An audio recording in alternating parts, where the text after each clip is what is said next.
I'm Sean from Crafted Elements, and I'm here today to talk about our new line of acrylic router templates. These templates are perfect for woodworkers who are looking to step up their shaping game and create perfect, precise handles, charcuterie boards, and other functional art out of solid wood or wood and resin pieces every time. Now, unless you have a CNC machine available to you, these are the best way to precisionally and repeatably shape pieces of wood and wooden resin. Anyway, don't take my word for it. Let's take a look at some examples and I'll show you how they work. All right, so we're going to start off by measuring the center point of our lava edge piece of wood. And you can see that there's also center markings embedded in all of our laser cut handle templates, which allow you to quickly align that to the center of your board and, if needed, determine an offset. I'm going to take a standard pencil and just go around the template and trace onto our wood. Then we're going to rough cut that using whatever tools you want. You can use jigsaws I'm using here, you can use a scroll saw or even a bandsaw depending on the shape you're cutting out. The key is that you do not want to cut along the line. You want to leave some extra meat on the bone, so to speak. Anywhere from a 1/16 of an inch to a 1/4 inch to let the router trim bit do the actual shaping. These are really just to get kind of a rough shape and rough idea of the final product. So you can see what I'm talking about here, leaving a little bit of a gap between your tracing and what you're cutting. All right, so going back to the table, you can either use two-sided tape or hot glue. As you can see, I'm using a hot glue gun here because I find it really easy to attach and remove after. And we're just going to line that up on the piece of wood that we've rough cut. Then we're going to install our flush trim bit in our router table. And then we're going to line up that flush trim bit, specifically the bearing, with the side of the router template. And of course, the blade will need to be tall enough to cover the entire surface of the side of the wood that you're trimming. So you can see that bearing is going to now ride along the side of the router template. And that's really the beauty of these templates, is that you're creating an exact duplicate of the template onto your piece of wood. So we're just going to slowly go around. Don't rush on this because you don't want to mess up, but slowly go around and recreate the template onto your wood. Come back and take the template off your wood. I just use a little pry bar here or like a paint scraper and just getting rid of that extra hot glue. Sand it down if you need to, and there you go. There's your shape in your board. Here's another example of using one of our wine caddy templates with a small piece of walnut and resin that we cast in one of our molds earlier. Again, tracing it out using a pencil. And then proceeding to rough cut it to get a general shape, but not along the lines. So I'm going to just drill out the holes, come over to our table saw, get rid of most of that material. We're going to gum and glue or two-sided tape our router template back onto that piece.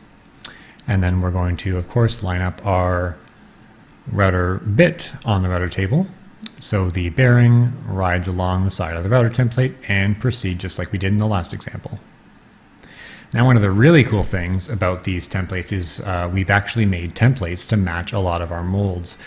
We've had a lot of our customers and makers say, it's really hard to pre-cut wood for some of our awkward shaped molds. For example, this fishtail charcuterie board. Well, what we have now is templates that you can buy that exactly match our molds. And obviously the benefit of having a clear template is that you can pre-preview what the wood's going to look like right inside of the mold and of course your finished project. So here's our fishtail template. We're going to go and score that and trace that onto our piece of walnut.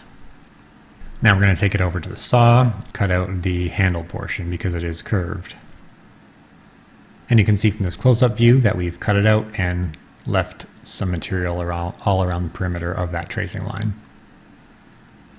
We're going to go back and strap our acrylic template, again using two-sided tape or glue, rather hot glue, to that rough-shaped piece of wood, like so.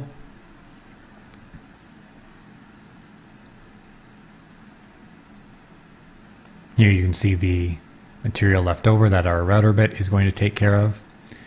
Lining up the bit and just going all along the edges of the perimeter of our template to mimic the template and effectively duplicate it onto our piece of wood. And I've just sped up the video here so you don't have to watch the entire process, but don't run your template and piece through your router this quickly. Done. We are now going to pry off the template again and clean up the hot glue that might be left over on the piece of wood, and of course just peel it off the template for future use. And a quick sand takes care of the rest as well. Now we can see that it is perfectly matched to our mold. This is the matching fishtail silicone mold that template mimics. I'm going to weigh down our piece of wood and throw in our resin, and this project is ready for the next stage. And we have a lot of these templates to match our more awkwardly shaped silicone molds for this purpose. In our final example, we're taking a piece of live edge cedar and we're going to put a nice organic shaped handle on it. Again, lining that handle template up, tracing with a pencil, doing a rough cut, keeping some of them wood along the perimeter so our router bit can do the rest of the work and get a perfect shape. I'm going to core out the center of the handle with a hole saw and just trim out the rest of it with our jigsaw.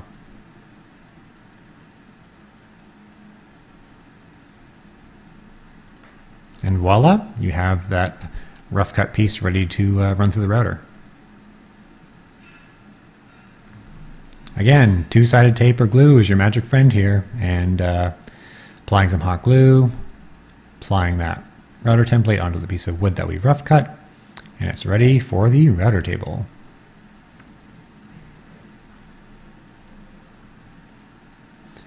Some examples of our flush trim router bits we have here in the shop. Varying diameters and lengths. Key is to make sure that bearing lines up with the router template that you are using to cut your piece. And we're just going to go and do the entire perimeter. In this case, it's just the top of the handle, so it's not a big job. But we're perfectly duplicating that template again onto our piece of wood, which is really the beauty of these acrylic router templates. All right, again, removing our template from the wood and just cleaning up any leftover glue or tape residue from the adhesion process. And then you would just continue finishing your board as usual. In this case, I've used a chamfer bit to round off all the edges, and I'm just using some standard cutting board oil to oil up that piece of wood and call it done. These thick laser cut acrylic templates will become a staple of your shop, I guarantee it. You'll probably wonder how you survived without them.